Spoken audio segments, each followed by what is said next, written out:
On termine le cours sur la résolution propositionnelle avec la remarque 3.9. Premièrement, pour montrer que A est une conséquence logique de H et où H est un ensemble de clauses et A une clause, il suffit de montrer que l'ensemble H non A est un ensemble contradictoire.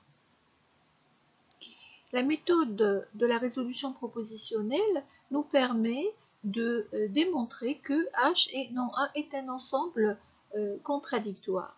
Donc on écrit une résolution propositionnelle comme ça, avec H et non A, pour aboutir à une clause vide. Donc H et non A est un ensemble contradictoire, d'où A est une conséquence logique de H. Maintenant, on va expliquer pourquoi cette écriture, comment on est arrivé à cette écriture. On sait que A est une conséquence logique de H, ce qui équivaut à dire que H implique A est une tautologie. Pour montrer que H implique A est une tautologie, cela revient à montrer que non de H implique A est une contradiction. Ça, vous connaissez déjà. Si vous avez A est une tautologie, alors non A est une contradiction. Maintenant, pour retrouver la forme clausale de mon expression, je vais transformer cette implication avec son équivalent en utilisant non H ou A. Et puis, je vais distribuer par la loi de De Morgan la négation sur la disjonction et on va aboutir à H et non A. Donc, pour montrer que H est une tautologie, cela revient à montrer directement H et non A est une contradiction.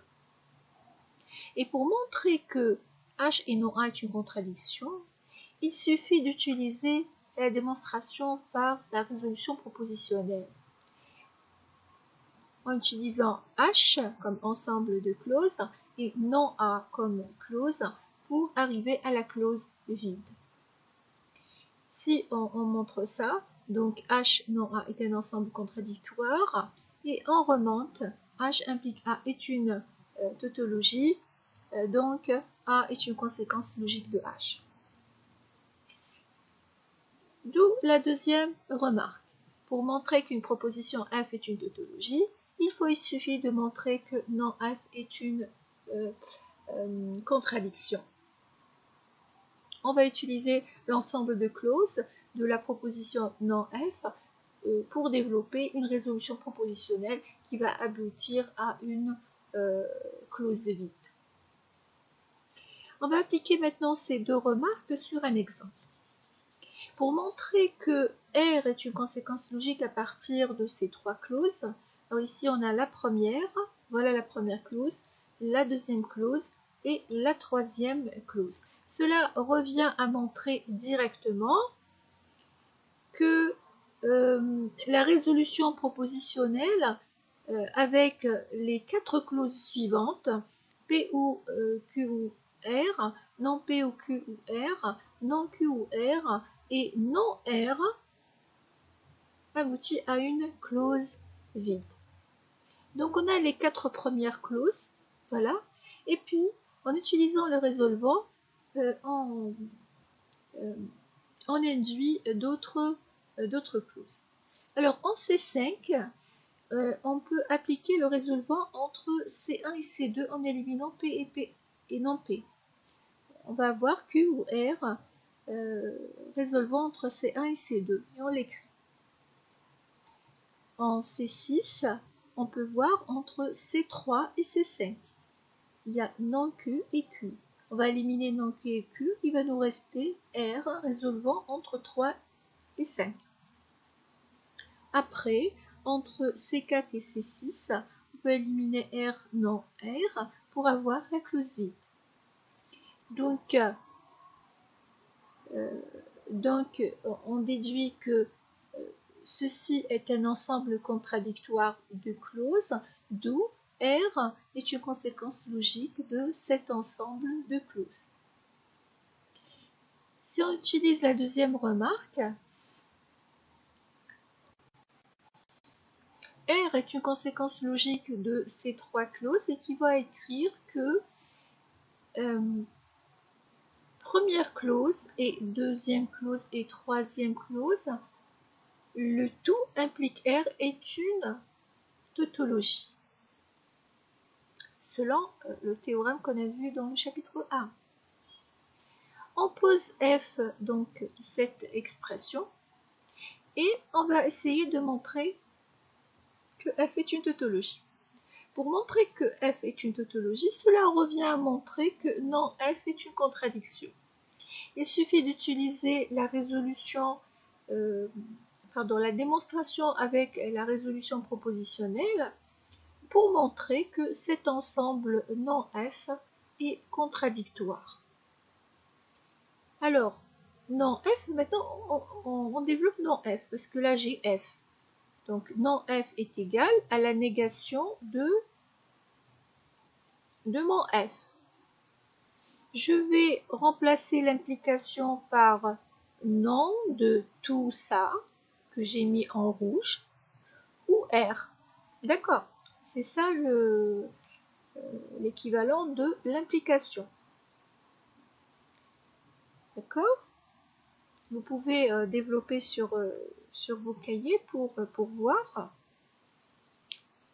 Après, je vais maintenant développer et distribuer cette négation sur ce que j'ai entre les deux parenthèses bleues.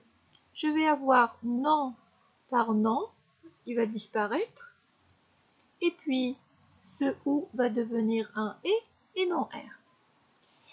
Les trois clauses que j'ai ici en rouge vont rester telles quelles. Elles ne vont même pas être touchées par la négation, parce que la négation a sauté.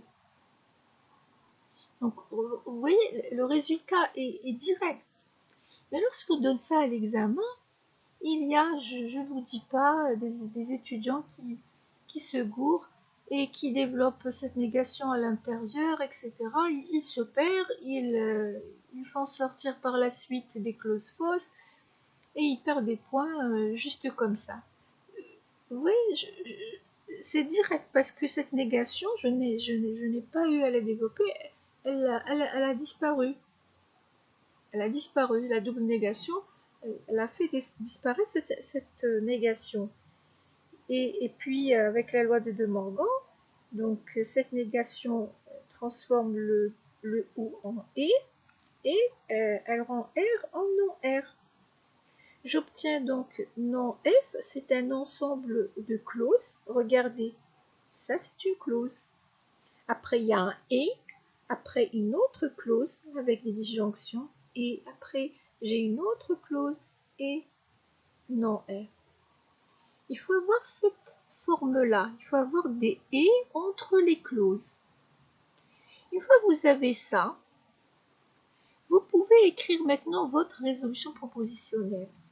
Vous tirez première clause, deuxième clause, troisième clause, quatrième clause. D'accord.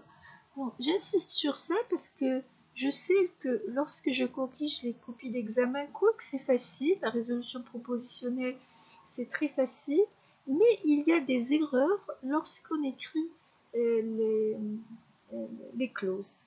Si les clauses sont fausses, eh bien, le résultat est forcément faux. De la même façon, on tire donc par les résolvants d'autres clauses jusqu'à ce qu'on aboutit à la clause vide. Donc, cet ensemble de clauses est contradictoire, d'où non F est contradictoire, d'où F est une tautologie, d'où R est une conséquence logique de tout ça. Voilà.